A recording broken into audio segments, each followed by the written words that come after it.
All right, so we are back and ready to dive into some serious basketball. Yeah, March Madness is officially here. It is March 20th, 2025, and day one of the tournament is in the books. A lot of exciting games, a lot of action. Some brackets busted. I think I saw some pretty big upsets just kind of scrolling through Twitter. Oh, for sure. I think we saw a little bit of everything today. We did. So let's skip the, just kind of like surface level stuff and really jump into some of these games that really kind of caught our eye and see if we can pull out any big takeaways. Absolutely. I think that's what everybody wants to know, right? Like, what does this mean going forward in the tournament? What did we learn today? Yeah, exactly. So, I think one of the biggest upsets of the day had to be Drake, the 11 seed Bulldogs, taking down the 6 seed Missouri. Yeah, that was a big one. And I think coming into that game, a lot of people were talking about Missouri's size advantage and, how Drake was going to handle that. Right, and they not only handled it, they dominated the paint. They did. They really did. I think it was 38-22. Yeah, I think that was the final of the paint. And I think, we saw a quote from Drake guard Mitch Muscari before the game talking about, how they were going to really focus on the things they could control. And it seems like that's exactly what they did. Yeah, absolutely. And I think it was a really smart game plan by Drake. They really pulled Missouri's big men away from the basket with their perimeter play, and that opened up driving lanes. And I think their guards did a great job of attacking the rim. Yeah, Bennett Sturts, he had a fantastic game leading Drake with 21 points, but it was really a team effort. Tavion Banks had double figures and 9 rebounds, led the team in rebounds. Yeah, and the Drake fans were loving it. I mean, they were chanting overrated SEC at the end of the game. Oh, for sure. Yeah, you could feel that energy through the TV. That's Drake's first tournament win since 2021. Big moment for the program. Huge moment for the program. So now they move on to play the winner of Texas Tech and UNC Wellington. That'll be interesting to see how that one plays out. Yeah, now let's move on to a game where the higher seed did win, but it wasn't necessarily a cakewalk. We had 4 seed Texas A&M taking down 13 seed Yale. Yeah, 80-71 in that one. Yeah, and Yale really, they hung around. They made it a game. They did. They showed a lot of fight. I think A&M's offense was just too much for them in the end. They shot over 50% from the field. Yeah, Farrell Payne had a monster game for A&M. He did 25 points, 10 rebounds, just dominating inside. Yeah, I mean, and on both ends, right? Like protecting the rim and then finishing strong at the basket. Absolutely. He was a huge factor in that game. But I think their defense was also key, especially in that first half. They forced Yale into some tough shots. Yeah, Yale shot under 30% in the first half, I think, which really put them in a hole, and they almost climbed out of it, but they just couldn't quite get over the hump. No, and I think a big reason for that was A&M's defense on Yale's leading scorer, John Poulikidas. Right. Poulikidas had a good game. He had 23 points, but he took 18 shots to get there. Yeah, they really made him work for everything he got. Okay, all right, let's talk about another game where the higher seed did not win. This one was a nail-biter. Oh, yeah, this is a big upset. The 10 seed Arkansas taking down the 7 seed Kansas 79-72. And that one went down to the wire. It was a close game the whole way. It was. And, Kansas actually came out shooting the ball really well in the first half, but then in the second half they switched to a zone defense, which is really interesting because reports are that they almost never play zone. Yeah, like 7 possessions all season or something like that. So it was a really surprising move. Yeah, I mean, and it seemed to work for a while, It kind of slowed Arkansas down, but then Arkansas figured it out. They did, and in those last 3 minutes, they just went on a 15-5 run to close it out. Yeah, and, you have to wonder if Kansas maybe was hurt by KJ Adams having to leave the game with an injury. Yeah, he had to be helped off the court late in the game, so that couldn't have helped. No, and on the other side, Jonas Idu, he really stepped up for Arkansas. Yeah, he led them with 22 points, and then, of course, the big shot, the dagger, was that three-pointer from Janelle Davis late in the game. Clutch. Those are the moments that you remember in March, right? Those big shots. All right, well, let's move on to a game where the seed difference was a little bit more indicative of the final score. We had 2 seed Tennessee taking down 15 seed Wofford 77-62. Yeah, and, going into this one, it seemed like a pretty clear talent discrepancy, and that's how it played out for the most part. Yeah, but you have to give credit to Wofford's Chaz Lanier. I mean, he had a phenomenal game. He did 29 points game high, and I think that was the 3rd highest scoring output in Wofford tournament history. Wow. That's a big-time performance on a big stage. It is. And, for Tennessee, Zakai Zeigler had a really solid game, 12 points, 12 assists. Yeah, double-double for him. And there's been some chatter about Chaz Lanier being a potential, X factor for Tennessee if they want to make a Final Four run. Yeah, that's interesting. I mean, you never know. In March, sometimes a player like that can just get hot and carry a team. Exactly. All right, let's talk about another 8-9 matchup here. We had Gonzaga taking down Georgia 89-68. Yeah, Gonzaga, they just look like a team that's been there before. They've got that tournament experience, and they really took advantage of Georgia's mistakes. They did. They scored 25 points off of turnovers, and their three-point shooting was on fire. Yeah, they hit 12 threes in that game. I mean, when they're shooting like that, they're really tough to beat. Yeah, no doubt about it. Khalif Battle led the way for Gonzaga with 24 points, 4 three-pointers, 8 rebounds.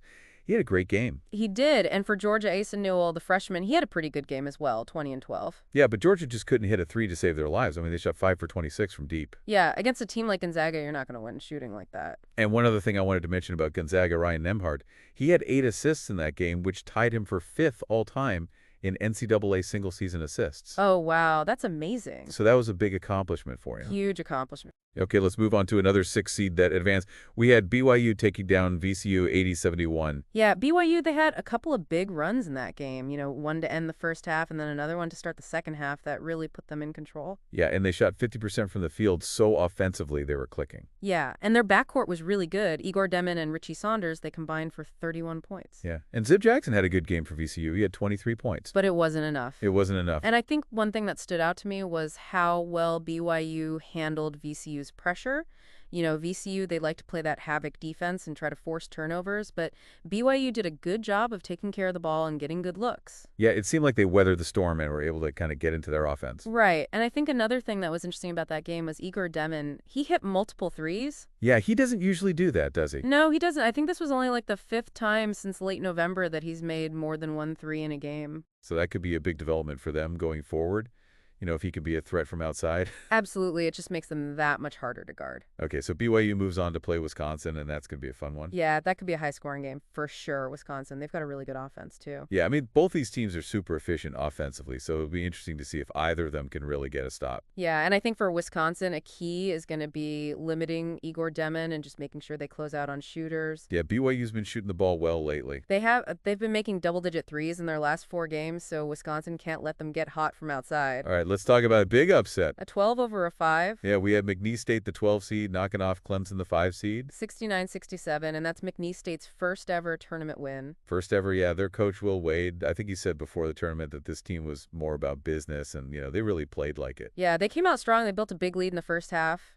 They did at one point. It was 31-13. Yeah, I mean, they really took it to Clemson early on, and then they held on late. Clemson made a run, but McNeese State made enough plays down the stretch. Yeah, Brandon Murray, he came off the bench to lead McNeese with 21 points. Yeah, he was huge for them. Okay, let's move on to a game where the 1 seed did what they were supposed to do, but maybe not without a little bit of a scare early on. Yeah, Auburn. Auburn taking down Alabama State 83-63. Alabama State, they hung around for a little bit early on. They even threatened the lead at one point, but the Auburn, they pulled away in the second half. They did. Miles Kelly was the star for Auburn. He hit 8 threes in that game. 8? Yeah, he had 23 points. That's incredible shooting. It is. And, it seemed like every time Alabama State got close, they would miss a free throw, and then Auburn would go on a run. Yeah, they couldn't capitalize on their opportunities. So Auburn moves on to play Creighton, and that's a really interesting matchup. It is. There have been some questions about Auburn's form lately, and Creighton, they've got a really good offense. They do. And they've got a really good interior defender in Ryan Kalkbrenner, and actually in the Alabama State game,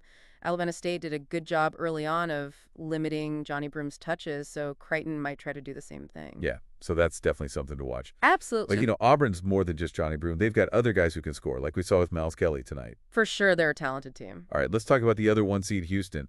They absolutely dominated SIU Edwardsville, 78-40. No mercy. None whatsoever. I mean, that was their second largest margin of victory ever in a tournament game. They came out firing. They shot over 60% in the first half. Just unbelievable. Yeah, and Mila Suzan led them with 16 points, but they had 4 guys in double figures. Yeah, it was a really balanced attack. And they also got Jawan Roberts back from injury, which is huge for them. Yeah, he played 20 minutes, so that's a good sign. Yeah, so Houston, they look like they're ready to make a deep run. They do. And they'll be waiting for the winner of Gonzaga and Georgia. Yeah, that's going to be a tough one.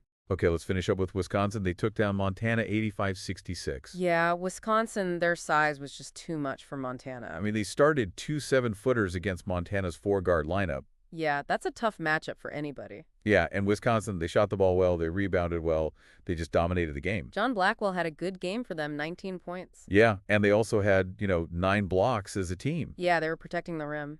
So Wisconsin moves on to play BYU, and that's a really interesting matchup. Yeah, both teams like to play slow, and they both have really efficient offenses, so it'll be interesting to see who can impose their style on the game. Yeah, it's kind of a clash of styles. Absolutely. And I think for Wisconsin, a key is going to be rebounding because BYU, they've got some guys who can crash the boards. Yeah, and they've got to limit Igor Demin, too. Yeah, he's been playing really well lately. He has.